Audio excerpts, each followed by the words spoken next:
എനിക്ക് തോന്നുന്നത് നമ്മുടെ ഷൂട്ടിംഗ് സമയത്ത് ഒരു ബ്രേക്ക് പോലും മമ്മൂക്ക എടുത്തിട്ടില്ല.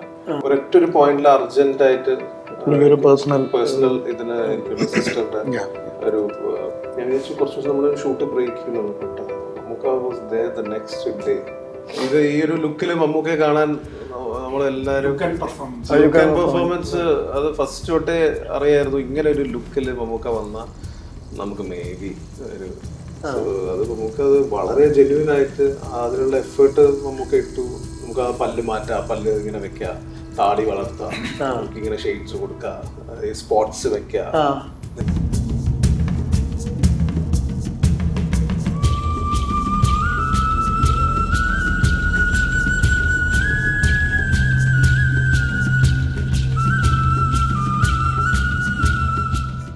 അദ്ദേഹത്തിനെ വിളിക്കുന്ന ഗ്രോയിങ് ആക്ടർ എന്നാണ് എപ്പോഴും ഭയങ്കര റെഫർ ചെയ്തുകൊണ്ടിരിക്കുന്നത്. പുള്ളിയും അങ്ങനെ തന്നെയാണ് പുള്ളിനെ റെഫർ ചെയ്യുക. ഇല്ല ഡബിനൊക്കെ ഇരിക്കുമ്പോ മമ്മൂക്ക വേറെ ഏതോ വളരെ അപ്ഡേറ്റഡ് ആണ്.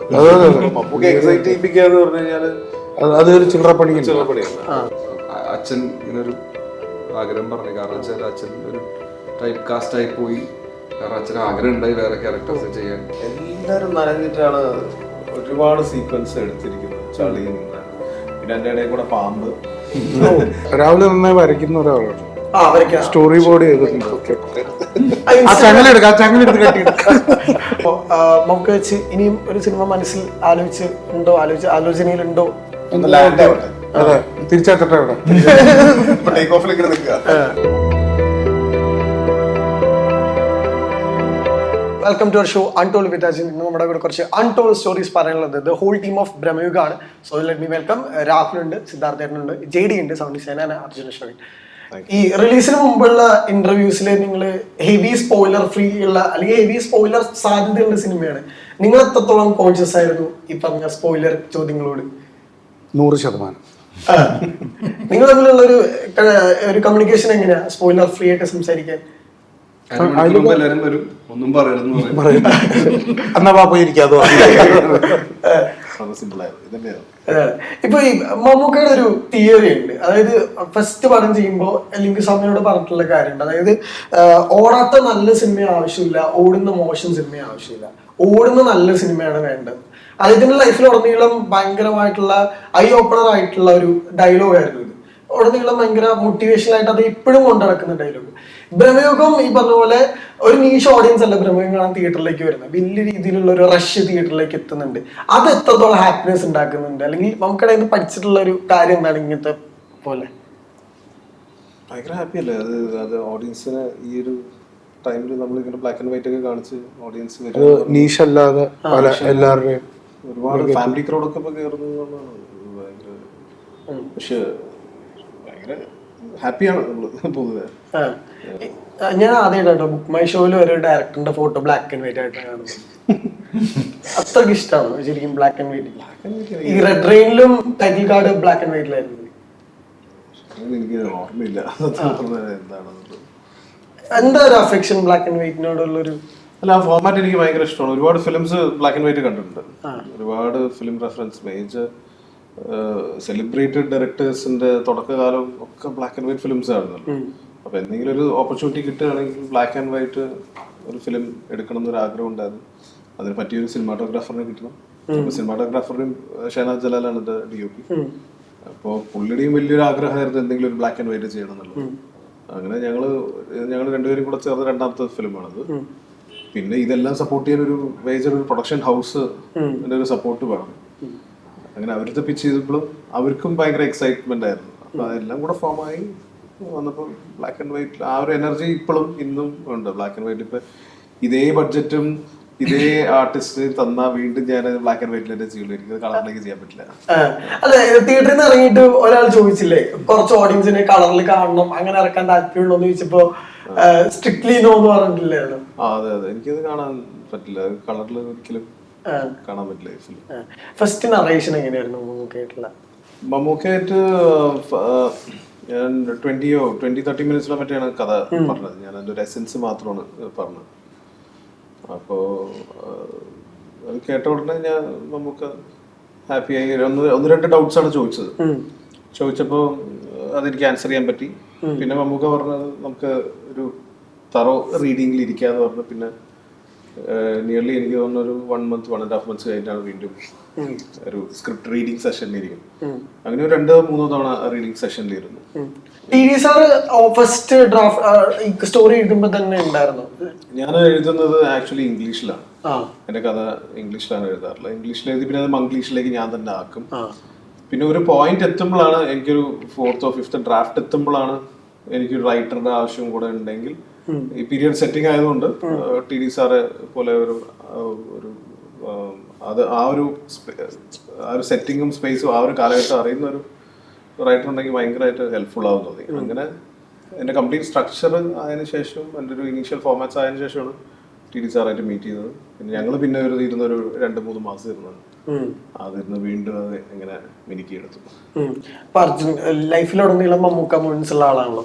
ഈ കാർവാഷിന്റെ ഇനോഗ്രേഷൻ മമ്മൂക്കയുടെ പോയിട്ട് അന്നായിരുന്നു. അതെ, ലോഗോ ലോഞ്ച് ചെയ്ത മമ്മൂക്കയാണ്. പ്രമേഹത്തിന്റെ ഈ സെറ്റിൽ വെച്ചിട്ട് ബർത്ത്ഡേ ആഘോഷിക്കുന്നു. അപ്പൊ അതിന്റെ ഒക്കെ ഒരു എക്സ്ട്രീം വേർഷൻ ആണല്ലോ നമ്മൾ ഈ കാണുന്ന ഒരു ക്യാരക്ടറും അല്ലെങ്കിൽ പെർഫോമൻസുകളൊക്കെ. ശരിക്കും തിയേറ്ററിൽ നിന്ന് ഇറങ്ങിയ ഒരു ഫീൽ ഉണ്ടല്ലോ. ഈ പറഞ്ഞ ഞാൻ ഇതുവരെ ചെയ്യാത്തൊരു പുതിയ കാര്യം ചെയ്തു എന്ന് പറയുന്ന.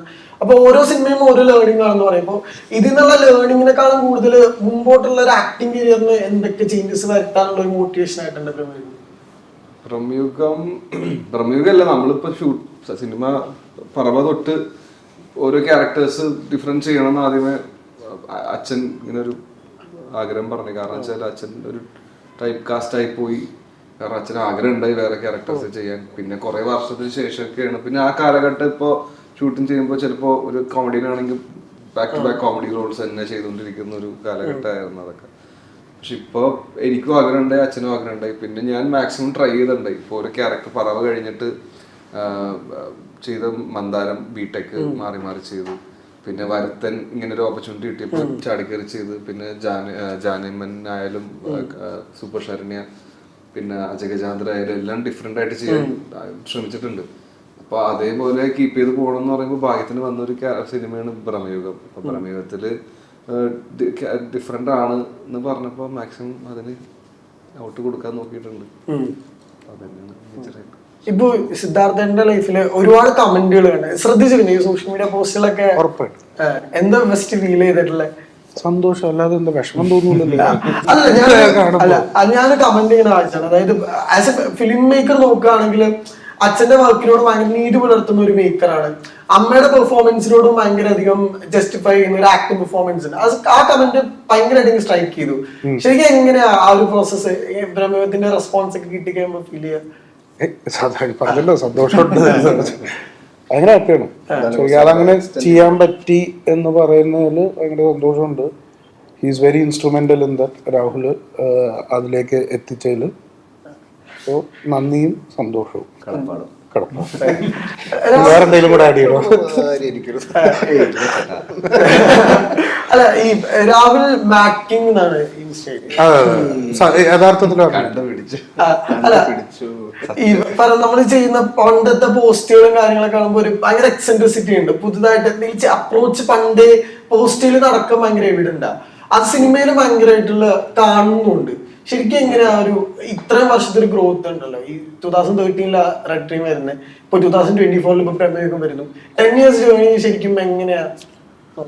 10 years ജേർണി കുറെ സിനിമകൾ കാണാം, കുറെ എഴുതുക, അൺലേൺ ചെയ്യുക. എങ്ങനെ ഒരു സിനിമ, എന്റെ ഫസ്റ്റ് ഫിലിം അങ്ങനെ അത്ര സക്സസ്ഫുൾ ആയിരുന്നില്ല.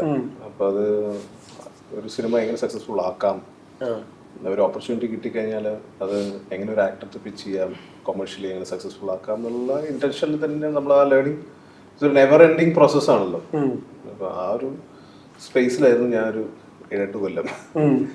എന്ത് ചെയ്യാൻ പറ്റും, ഒരു how not to take a film, how to take a film എന്നുള്ളൊരു മൈൻഡ് സെറ്റിലായിരുന്നു. ഈ how to not take a film എന്ന് പറയുമ്പോൾ ചില ഡയറക്ടേഴ്സ് ഉണ്ട്. ഇപ്പൊ അൻപേസിയം മുമ്പ് റിലീസായപ്പോ 2003 റിലീസായപ്പോ അത് അത്ര വിജയമായിരുന്നില്ല അന്ന്. പിന്നെ ആ ഡയറക്ടറോട് വന്നിട്ട് അൻപേസിയം പോലത്തെ സിനിമ എന്താ ചെയ്യാത്തെന്ന് വെച്ച് കഴിഞ്ഞാൽ ശരിക്കും അദ്ദേഹം പറഞ്ഞ എനിക്ക് ശരിക്കും ദേഷ്യം വരുന്നതെന്ന് പറയാം. പിന്നീട് ഒരിക്കലും അദ്ദേഹം അങ്ങനത്തെ ഒരു സിനിമ ചെയ്തിട്ടില്ല. കാരണം Sundar C cinema known for ആ കൊമേഴ്ഷ്യൽ ഭയങ്കര ലൗഡ് നേച്ചർ. അപ്പോ ഈ ഒരു വിജയങ്ങൾ ഈ പറഞ്ഞ പോലെ ഡയറക്ടർക്ക് ഭയങ്കര ഇമ്പോർട്ടന്റ് ആണല്ലോ. വ്യത്യസ്തമായിട്ടുള്ള പരീക്ഷണങ്ങൾ ചെയ്യുമ്പോൾ അല്ലെങ്കിൽ പുതിയ നറേറ്റീവ് കൊണ്ടുവരുമ്പോ ഒക്കെ അത് വിജയമാവേണ്ടതും ഭയങ്കര ഇമ്പോർട്ടന്റ് ആണ്. ശരിക്കും എങ്ങനെ ഒരു ഡയറക്ടറിന് ഒരു സിനിമ സക്സസ് ആയില്ലെങ്കിൽ പുതുതായിട്ട് വീണ്ടും എന്തെങ്കിലും ട്രൈ ചെയ്യാവുന്ന ഒരു മോട്ടിവേഷൻ ഉണ്ടാവുക? ഡിഫറെന്റ് ടൈപ്സ് ഓഫ് സ്റ്റോറി പറയുക എന്നുള്ളതാണ് ഇന്റൻഷൻ. അപ്പൊ അതിനെ ബേസ് ചെയ്തിട്ടിരിക്കും എല്ലാം. അതിനെ ആ ഒരു സ്റ്റോറീനെ ഫോക്കസ് ചെയ്തുകൊണ്ടാണ് ബാക്കിയുള്ള ആർട്ടിസ്റ്റ് വരുന്നത്, മറ്റേ ടെക്നീഷ്യൻസ് വരുന്നത്. എല്ലാം how to tell a different kind of story, how to keep an original idea എന്നുള്ളതാണ്. സോ അത് ഓർഗാനിക്കലി വരുന്നതാണ്, അത് ഫോമായി വരുന്നതാണ്. എങ്ങനെ എക്സ്പ്ലെയിൻ ചെയ്യേണ്ടതെന്ന് എനിക്ക് അറിയില്ല. ഈ സൗണ്ട് ഡിസൈനർ ഇപ്പോൾ JDനെ സംബന്ധിച്ചിടത്തോളം ഭയങ്കര കരിയറിലൊരു വലിയ മൈൽ സ്റ്റോൺ സിനിമകളിൽ ഒന്നായിട്ട് പ്രേമയം മാറുന്നുണ്ട്. ഫസ്റ്റ് രാഹുൽ എന്നൊരു ഔട്ട്ലുക്ക് എന്താ സിനിമ എങ്ങനെ വേണം എന്നുള്ളതിനെ കുറിച്ച്?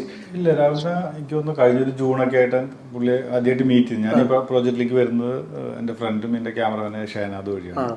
ഷഹനാദ് വഴിയാണ് ഞാൻ മീറ്റ് ചെയ്യുന്നതും പുള്ളി എന്നെ വിളിക്കുന്നതും ഒക്കെ ചെയ്യുന്നത്. നരേഷൻ തന്നു, ഞാൻ കഥ കേട്ടു, അത് കഴിഞ്ഞ് സ്ക്രിപ്റ്റ് തന്നു. അപ്പോൾ വളരെ ആ സ്ക്രിപ്റ്റിൽ തന്നെ ഒരുവിധം കാര്യങ്ങളൊക്കെ അതിൽ എഴുതിയിട്ടുണ്ട്. അതായത് വളരെ കറക്റ്റ് ആയിട്ടുള്ള ഇൻഡിക്കേറ്റേഴ്സ് ഉണ്ട്, സൗണ്ട് ഡിസൈന് വേണ്ടി ഇൻഡിക്കേറ്റേഴ്സ് ഉണ്ട്. പിന്നീട് ആദ്യം ഒരു സിങ് സൗണ്ട് ആവുമെന്ന് പറഞ്ഞു, പിന്നെ സിങ് സൗണ്ട് മാറി പല കാരണങ്ങളെ കൊണ്ട് നമ്മൾ ഡബിലേക്ക് പോയി. പക്ഷെ അത് ഡബ് വളരെ നന്നായിട്ട് തന്നെയാണ് വന്നിരിക്കുന്നത്. അതിൻ്റെ അത് കഴിഞ്ഞ് നമ്മൾ ഓരോരോ റീലുകൾ വർക്ക് ചെയ്തതിന് ശേഷം പിന്നീട് അതൊരു എന്താ പറയുക കൂടിച്ചേർന്നുള്ള തീരുമാനങ്ങളാണ്. ഒരു റീല് ചെയ്തു, അത് കാണിച്ചു, അതിൽ ഇന്നത് വർക്കായി ഇന്നത് വർക്കായില്ല. അപ്പൊ ഏറ്റവും കൂടുതൽ അതിലെന്ന് വെച്ചാൽ എന്തൊക്കെ വേണ്ടെന്നുള്ള ആദ്യമേ തീരുമാനം ഉണ്ടായിരുന്നു. അത് പുള്ളി എന്നോട് പറഞ്ഞിരുന്നു. പിന്നെ വേണ്ട ചില സാധനങ്ങളെ കുറിച്ചും വളരെ കൃത്യമായിട്ടുള്ള ഇൻഡിക്കേറ്റേഴ്സ് തന്നിരുന്നു. കാരണം ഈ സിനിമയിൽ കുറച്ച് സൗണ്ടുകളേ ഉണ്ടാവുള്ളൂ, പക്ഷെ ഉള്ള സൗണ്ടുകൾ വളരെ കറക്റ്റായിട്ട് കറക്റ്റ് സ്ഥലത്ത് പ്ലേസ് ചെയ്യാനുള്ള ഒരു അത് ഈവൻ എഡിറ്റിൽ നിന്ന് വരുന്ന റെഫറൻസസ് ആയാലും മ്യൂസിക്കിന്റെ റെഫറൻസസ് ആയാലും എല്ലാം വളരെ കറക്റ്റ് ആയിരുന്നു. അത് മിക്സിലായാലും അതേപോലെ തന്നെയാണ്. ആ ഒരു വർക്ക് ഫ്ലോ വളരെ സ്മൂത്ത് ആയിട്ട് പോയിരുന്നു. അത് തന്നെ അത്ര എന്തെന്ന് പറയുന്ന കൺഫ്യൂഷൻസ് ഇല്ലാതെ വർക്ക് ചെയ്യാൻ പറ്റി. അതിപ്പോൾ ഡബ് തൊട്ട് എന്ന് പറയുന്ന അവസാനം മിക്സ് വരെയുള്ള ഏത് ഇതിലും വളരെ ഇൻട്രസ്റ്റിംഗ് ആയിട്ടുള്ള എന്താ പറയുന്നത് ഈവൻ മ്യൂസിക് ആയാലും ഡയറക്ഷൻ ആയാലും ഈവൻ എഡിറ്റിംഗ് എന്നുള്ള റെഫറൻസസ് ആയാലും എല്ലാം വളരെ ഭംഗിയായിട്ട് പോയി. ഈവൻ പ്രൊഡക്ഷൻ ഡിസൈനർ ജ്യോതിഷ് വരെ വളരെ കറക്റ്റ് ആയിട്ടുള്ള ഇൻപുട്ടുകൾ എനിക്ക് തന്നിട്ടുണ്ട്. അതായത് ജ്യോതിഷിനോട് പറഞ്ഞൊരു കാറ്റ് പോലത്തെ സൗണ്ട് ഒക്കെയാണ് ഞാൻ കേൾക്കുന്നത് എൻ്റെ സെറ്റിൽ. അപ്പൊ അത് വെറുതെ പറഞ്ഞാണ്. ഞാൻ അവസാനം പാക്ക് ചെയ്യണമെന്ന് ജ്യോതിഷിനോട് ചോദിച്ചു, നിങ്ങൾ എന്താണ് ഇവിടെ കേൾക്കണമെന്ന് ചോദിച്ചാൽ പുള്ളി എന്നോട് പറഞ്ഞു കാറ്റുകൾ കേൾക്കുന്നുണ്ട്, അങ്ങനെ പഴയ മനകളൊക്കെ അങ്ങനെ വന്നു പറയും. നമ്മുടെ സിനിമയിൽ ഒരുപാട് സ്ഥലത്ത് ഇങ്ങനെ ചെറിയ ചെറിയ കാറ്റുകളും വന്നു പോകുന്നുണ്ട്, അങ്ങനെയൊക്കെ ഉണ്ട്. അപ്പൊ അത്തരം ഒരു എന്താ പറയുക ടീം വർക്കിലാണ് മുന്നോട്ട് പോയത്. അപ്പോഴീ ഡബ് വേണ്ടെന്ന് പറഞ്ഞൊരു അല്ല ഡബ് വേണമെന്ന് പറഞ്ഞൊരു ഭയങ്കര കോൺഷ്യസ് ഡിസിഷൻ ആണല്ലോ. പൊതുവെ സിംഗ് സൗണ്ടിന് ഭയങ്കര ഇമ്പോർട്ടൻസ് കൊടുക്കാൻ പറ്റുന്ന ഒരു ജോണർ കൂടെയാണ്. അതെങ്ങനെ ആ ഒരു കൺക്ലൂഷനിലേക്ക് എത്തിയപ്പോ? എന്റെ പ്രീവിയസ് 2 ഫിലിം സിംഗ് സൗണ്ട് ആയിരുന്നു. ഇനീഷ്യൽ ഡിസ്കഷനിൽ നമ്മൾ സെറ്റ് പോയി കാണുകയും അപ്പോൾ തന്നെ ഒരു ഡിസിഷൻ എടുത്തു, ഇത് സിംഗ് സൗണ്ടിൽ ചെയ്താൽ മേ ബി നമ്മൾ വിചാരിച്ചൊരു സാധനം അച്ചീവ് ചെയ്യാൻ പറ്റില്ല. കാരണം ഇതിൽ മഴ എന്ന് പറയുന്ന സംഭവം അതൊരു ക്യാരക്ടറാണ്. അത് ത്രൂ ഔട്ട് ഉണ്ട്. ഒരു സ്റ്റേജ് കഴിയുമ്പോൾ അതെ അതുണ്ട്. അപ്പൊ അതൊക്കെ വലിയൊരു ചാലഞ്ചാണ് സിംഗ് സൗണ്ട് ചെയ്യുകയാണെങ്കിൽ. അപ്പൊ അത് നമ്മൾ എടുത്തൊരു ക്രിയേറ്റീവ് കോളാണ്. പിന്നെന്ന് വെച്ചിട്ടുണ്ടെങ്കിൽ ഈ പടത്തിലെ ഡയലോഗിന്റെ ഒരു നേച്ചർ ഉണ്ട്. അതായത് അതിന്റെ ഇംപ്രവൈസേഷൻ എത്രമാത്രം അതിന് ഇംപ്രവൈസ് ചെയ്യാൻ പറ്റും, ഇംപ്രവൈസ് ചെയ്യാൻ പറ്റില്ല. ചില സാധനത്തിന്റെ അത് ഇംപ്രവൈസ് ചെയ്യാൻ ഒരുപാട് പറ്റുന്നതുണ്ട്. ഈ പടത്തിലൊരു കാലത്തിൽ നിന്നൊരു പർട്ടിക്കുലർ രീതിയിലാണ് ഈ ഡയലോഗ് ആ മീറ്ററിൽ വന്നാലാണ് ഇത് കറക്റ്റ് ആവുന്നത്. അപ്പൊ അത് ആദ്യമേ തന്നെ ഞാൻ ഡബിങ്ങിന്റെ ആദ്യത്തെ ദിവസം രാഹുലിനോട് ചോദിച്ചിരുന്നു ഇതിൽ എന്താണ് മീറ്റർ എന്നുള്ളത്. അപ്പൊ രാഹുൽ പറഞ്ഞു എനിക്കത് അറിയാം, വി വിൽ മാനേജ് ഇറ്റ് എന്ന് പറഞ്ഞിട്ട് അത് അന്ന് തൊട്ട് തന്നെ അത് കറക്റ്റ് ചെയ്താണ് പോയിരിക്കുന്നത്. ഒരു സ്ഥലത്ത് പോലും ആ ഒരു കൺഫ്യൂഷൻ വന്നിട്ടില്ല. സിംഗ് സൗണ്ട് ചെയ്തിരുന്നെങ്കിൽ എന്ന് പറയുന്നേക്കാൾ ഇപ്പൊ അത് ഡബ്ബായി, അത് വളരെ ഭംഗിയായിട്ടാണ് ഒരുപാട് പേര് നമ്മളോട് ചോദിക്കുന്നത് സിംഗ് സൗണ്ട് അല്ലേ എന്നാണ്. നമ്മള് ലേപ്പിൽ ഒട്ടിക്കാനായിട്ട് ഷർട്ട് ഉണ്ട്.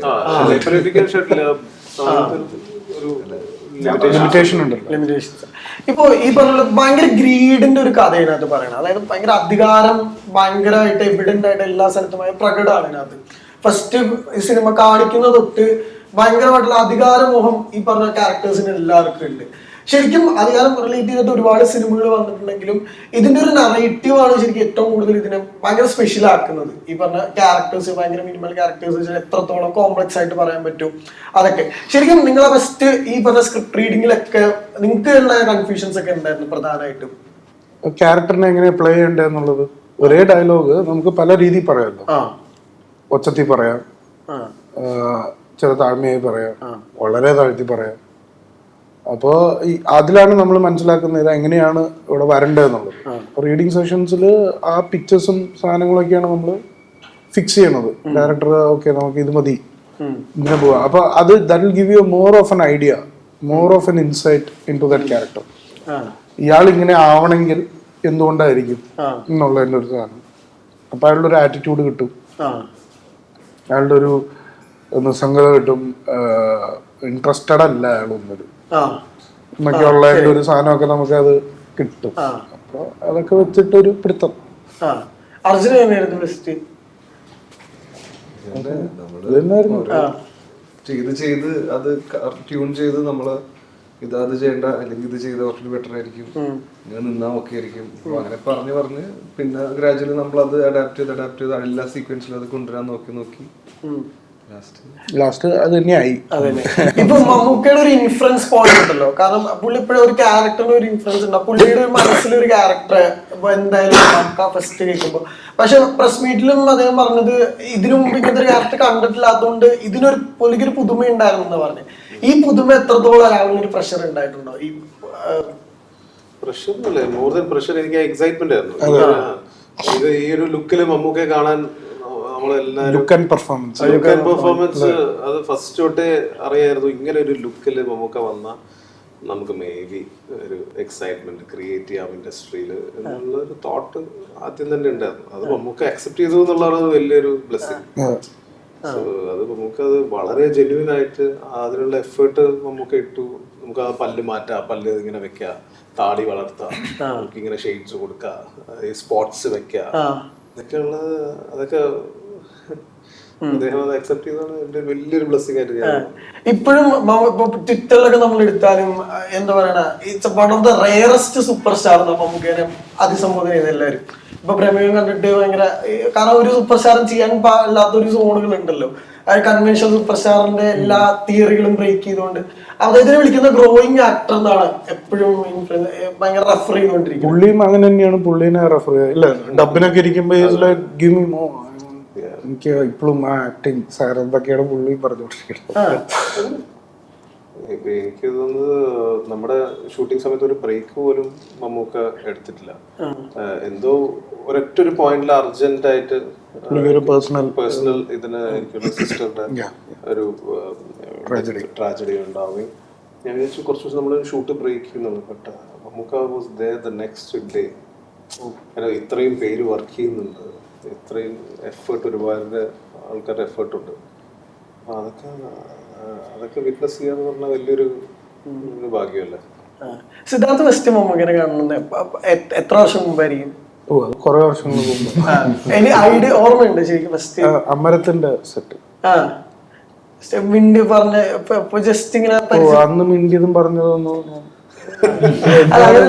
സംഭവിക്കുന്നത് 1990 34 വർഷത്തിന് മുമ്പ് എന്താ മിണ്ടിയതുള്ളത് ഞാൻ പറയണം. ജസ്റ്റ് ചോദിച്ചില്ല ഫസ്റ്റ് മൊമെന്റ് പുള്ളി ഭരതന്റെ മകൻ അവനെ പറഞ്ഞിട്ടുണ്ടോ? ഓക്കെ സാർ പറഞ്ഞിട്ടുണ്ടോ? അതിപ്പോഴും ഈ പറഞ്ഞ പുതിയ സാധ്യതകൾ അന്വേഷിക്കുന്ന ഒരു നടനിലേക്ക് മുമ്പിൽ തുറക്കുന്ന ഓപ്പർച്യൂണിറ്റികൾ ഉണ്ടല്ലോ. ഇപ്പൊ നമുക്കതിനെ കൊണ്ട് പുതുതായിട്ട് എന്ത് ചെയ്യിക്കാന്നുള്ള പല ഡയറക്ടേഴ്സിനുള്ള തിയറികളുണ്ട്. അങ്ങനെ സംഭവിച്ചാണ് തുർപ്പുകലൊക്കെ അങ്ങനെ സംഭവിച്ച സിനിമകളാണ്. അല്ലെങ്കിൽ അണ്ണൻ തമ്പി മമ്മൂക്ക ഉമ്മയായിട്ട് ചെയ്തിട്ടില്ല ഇതുവരെ, അങ്ങനെ സംഭവിച്ചു.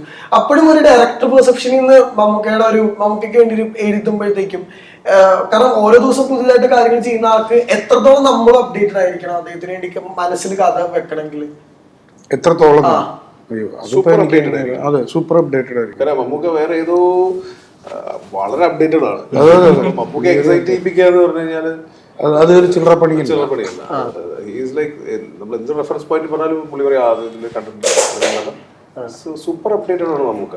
അപ്പൊ അതിൽ മേലെ നിന്നാ മാത്രമേ നമുക്ക് എക്സൈറ്റ് ചെയ്യിപ്പിക്കും. അല്ലപ്പോഴും ഈ പ്രസ് മീറ്റില് ഒരാൾ ചോദ്യം ചോദിച്ചില്ലേ, ഇന്ന സിനിമയുടെ പോലെ ഉണ്ടെന്ന് പറഞ്ഞപ്പോ മമ്മൂക്ക ചോദിച്ചില്ല അപ്പോ ഗെറ്റ് ഔട്ട് എന്ന് പറയാം. അത് ശരിക്കും സെറ്റിലൊക്കെ ഉണ്ടായിരുന്നു ഏതെങ്കിലും സിനിമയെ പറ്റി പറയുമ്പോഴത്തേക്കും? നമ്മൾ അങ്ങനെ ഒന്നാമത്തെ കാര്യം അങ്ങനെ എടുത്തിട്ടില്ലല്ലോ ഗെറ്റ് ഔട്ട് അങ്ങനെയല്ല പറഞ്ഞ, അതല്ല ഉദ്ദേശിച്ചത്. അതായത് ഇപ്പൊ ഈ പറഞ്ഞ ജനറലി സിനിമയെ കുറിച്ച് സംസാരിക്കുമ്പോ നമുക്ക് പറയില്ല ഇന്ന സിനിമകളെ കുറിച്ചിട്ട് ഇങ്ങനെ സംസാരിക്കും. ജനറലി പുള്ളി വാച്ച് ചെയ്യുന്ന സിനിമകളൊക്കെ ഉണ്ടല്ലോ. ഇപ്പൊ DQ പണ്ട് പറഞ്ഞിട്ടുണ്ട്, ആദ്യം വെബ് സീരീസ് ഒക്കെ ട്രെൻഡ് ആവുന്നതിന് മുമ്പ് തന്നെ നമുക്ക് ഇടയിലൊക്കെ അത്ര കളക്ഷനുകൾ ഉണ്ടായിരുന്നു കാണാൻ വേണ്ടിയിട്ട്. നിങ്ങൾ സിനിമ ഡിസ്കസ് ചെയ്യുന്നത് എങ്ങനെ?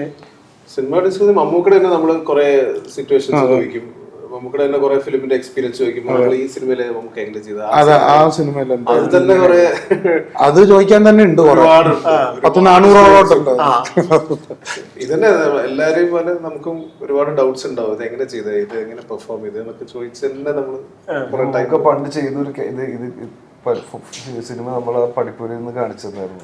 അതെ മറ്റേ ഇളവങ്കോട് ദേശം. അതിനെപ്പറ്റി ചെയ്യുന്ന സമയത്തുള്ള സിറ്റുവേഷൻസും കാര്യങ്ങളൊക്കെ ഇങ്ങനെ പറഞ്ഞ് അതിന്റെ കഥകളും ഇപ്പോഴും ഈ രാഹുൽ അത്യാവശ്യം ഗിറ്റാർ വായിക്കുന്ന ഒരാളാണ്. അത്യാവശ്യമൊന്നുമില്ല, ചെറുതായിട്ട് ഇപ്പൊ നാളെ തൊട്ട് അതാണ്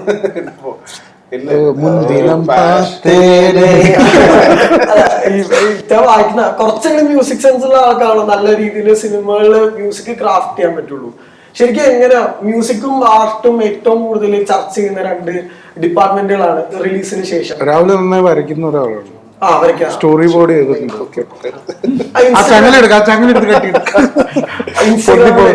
അല്ലാതെ പുള്ളി ഈ പടം മൊത്തം സ്റ്റോറി ബോർഡ് ചെയ്തിട്ടുണ്ട്, എല്ലാ സീൻസും. എന്ന് പറഞ്ഞാല് നമ്മള് മോണിറ്ററിന്റെ അടുത്തിരിക്കുന്ന ഡയറക്ടറിന്റെ മോണിറ്ററിന്റെ മുകളിൽ ഒരു പാഡ് ഉണ്ടാവും, അത് മോസ്റ്റ്ലി ആ സീനായിരിക്കും, അത് മാർക്ക് ചെയ്ത് പക്ഷെ രാഹുലിന്റെ പാഡില് സ്റ്റോറി ബോർഡാണ് ആ സീനിന്റെ സ്റ്റോറി ബോർഡ്സ്. ഇങ്ങനെ ഇന്ന ഷോട്ട് സോ അങ്ങനെ വരയ്ക്കാൻ അത്യാവശ്യം കഴിവുള്ള ഒരാളാണ്. അപ്പോൾ മറ്റേ ആർട്ടിനോട് ഒരു അപ്രിഷിയേറ്റ് ചെയ്യാനുള്ളൊരു ബോധമുണ്ട്. പ്ലസ് ഇപ്പൊ ഗിറ്റാർ മുന്തിനോ ഉള്ളതുകൊണ്ട് അഭിനയിക്കുകയും ചെയ്യും. അതെ, ശരി. ആക്ടിങ് ശരിക്കും ഒരു താല്പര്യമില്ല, നമുക്ക് കാണിച്ചു തരുമ്പോ അത്യാവശ്യം നന്നായിട്ട് കുറച്ചിങ്ങനെ കാണിച്ചു കൊടുക്കുന്നുണ്ട് ചെറിയ ചെറിയ രീതിയിൽ. എല്ലാ കാറ്റഗറിയിലും എന്തെങ്കിലുമൊക്കെ നോളജ് വേണമെന്ന് ആഗ്രഹിക്കുന്നു. മ്യൂസിക്കിലാണെങ്കിലും ചെറുതായിട്ട് എല്ലാത്തിലും. നമുക്കിപ്പോ ക്യാമറ ആണെങ്കിൽ ഷനാദ് അടുത്ത് ഞാൻ പോയി ചോദിക്കുന്നത് നമ്മളെ ലെൻസിനാണ് ഷൂട്ട് ചെയ്യുന്നത്, എങ്ങനെയാണ്, ഏത് ഫോർമാറ്റിലാണ്, ഏത് ആസ്പെക്ട് റേഷ്യോ ആണ്, ഇതൊക്കെ നമുക്കൊരു എക്സ്പീരിയൻസ് ആണ്. ഇങ്ങനെ ആസ് ലോങ് പഠിച്ചുകൊണ്ടിരിക്കുമ്പോ നമ്മൾ അപ്ഡേറ്റ് ആവും. ശരിക്കും ആർട്ടിനെ പറ്റി പറയുമ്പോൾ ആർട്ട് ഭയങ്കരമായിട്ടുള്ള എഫേർട്ടുകൾ എടുത്തിട്ടുണ്ട്. കാരണം കാലഘട്ടം തോന്നിക്കാൻ ഇവണ ഈ പറഞ്ഞ പോലെ പ്രത്യേകിച്ച് ഒരു പ്രത്യേക സിറ്റുവേഷനിലും ഒരു മഴ ഒഴിഞ്ഞു വീഴുന്ന ഒരു സീക്വൻസ് ഉണ്ട്. ആ സീക്വൻസിൽ വരും വെള്ളം ഇറങ്ങുന്നത് പോലും അത്രത്തോളം ഭയങ്കര എവിഡന്റ് ആയിട്ട് കാണുന്നുണ്ട്. ഓരോ ടൈമില് ഈ പറഞ്ഞ മനയുടെ പല ഭാഗങ്ങളിൽ വെള്ളം ഉണ്ടാവുന്നതൊക്കെ എത്രത്തോളം ആർട്ട് ഭയങ്കരമായിട്ട് എഫേർട്ട് എടുത്തിട്ടുണ്ട്. ആർട്ട് വലിയൊരു കോൺട്രിബ്യൂഷൻ ആർട്ടിന്റെ വകയുണ്ട്. ജോഷ് ശങ്കറാണ് എന്റെ ആർട്ട് ചെയ്തിട്ടുള്ളത്. ജോഷന്റെ ഒരു ടീമുണ്ട്, അത് എക്സ്ട്രാordinary ടീമാണ്. അവര് ഒരുപാട് പേരുണ്ട്. ഇവ കാണുന്ന എനിക്ക് റിവീൽ ചെയ്യാൻ പറ്റില്ല, പക്ഷെ ചില സീക്വൻസ് വൈബ്രേറ്റ് ചെയ്യുന്നതാണ്. ലീക്സ് ക്യാരക്ടർ കൊളാപ്സിനനുസരിച്ച് ആ സറൗണ്ടിങ്ങും കൊളാപ്സ് ആയിക്കൊണ്ടിരിക്കും. അപ്പൊ അത് നമ്മള് അത്യാവശ്യം റിസർച്ച് ചെയ്തു എങ്ങനെ അത് അച്ചീവ് ചെയ്യും, ഈ ലീക്സ് എങ്ങനെ കൊണ്ടുവരാൻ പറ്റും. ഇപ്പൊ നിങ്ങൾ വെള്ളത്തിന്റെ അത് പറഞ്ഞ മാതിരി തന്നെ വാൾസ് അടക്കം ഇങ്ങനെ ലീക്ക് ചെയ്ത് കാണിക്കുന്ന സീക്വൻസസ് ഉണ്ട്. അതൊക്കെ ഈ പറഞ്ഞ ഭയങ്കര മേജർ കോൺട്രിബ്യൂഷൻ ആണ്. അത് സ്റ്റോറി ബോർഡ് ചെയ്തിട്ടുണ്ടായിരുന്നു. ഭയങ്കര ഭംഗിയായിട്ടുള്ള അത് എല്ലാം കൂടെ ബ്ലെൻഡ് ആയാല് നടക്കില്ല. ഇപ്പൊ മഴയുടെ സീക്വൻസ് എടുക്കുകയാണെങ്കിൽ പോലും നമ്മള് ചില ഏരിയയിൽ മഴ ലൈറ്റ് സൗണ്ട് വൈസ് നോക്കണം, സൗണ്ട് ഡിസൈൻ വൈസ് നോക്കുകയാണെങ്കിലും ലൈറ്റ് ആയിരിക്കും, ഹാർഷ് ആയിരിക്കും. സീക്വൻസിൽ വേറെ രീതിയിലായിരിക്കും ഡിസൈൻ ചെയ്തിട്ടുണ്ടായിരുന്നു. അങ്ങനെ എല്ലാ ഡിപ്പാർട്ട്മെന്റും കോൺട്രിബ്യൂട്ട് ചെയ്യുമ്പോഴാണ് അതിന്റെ ഒരു ഫോമായിട്ട്. ഈ ഭൂതകാലത്തിലെ ശേഷം കഥ ക്ലൈമാക്സിലേക്ക് എടുക്കുമ്പോ ഒരു കൈയാണ്, ഇവിടെ തുടക്കം ഒരു കൈയാണ്. അപ്പൊ ഈ ഹൊററിന് തന്നെ പല ജോണറുകൾ ഉണ്ടെന്ന് പറഞ്ഞല്ലോ. ശരിക്കും ഭ്രമകം പ്ലേസ്ഡ് ആവുന്നത് ഏത് ജോണറിലാണ് എപ്പോഴെങ്കിലും പ്രോസസ് ചെയ്യേണ്ട ആലോചിച്ചു? ഒരു മിസ്റ്ററി, ഹൊറർ, സൈക്കോളജിക്കൽ, അങ്ങനെയൊക്കെ ഇന്ന ഹൊറർ എന്നില്ല. ഭൂതകാലം പാരനോർമൽ സൈക്കോളജിക്കൽ സ്പേസിൽ വരുന്ന ഒരു സാധനമാണ്. ഭ്രമകം അങ്ങനെയല്ല, കംപ്ലീറ്റ്ലി ഡിഫറെന്റ്.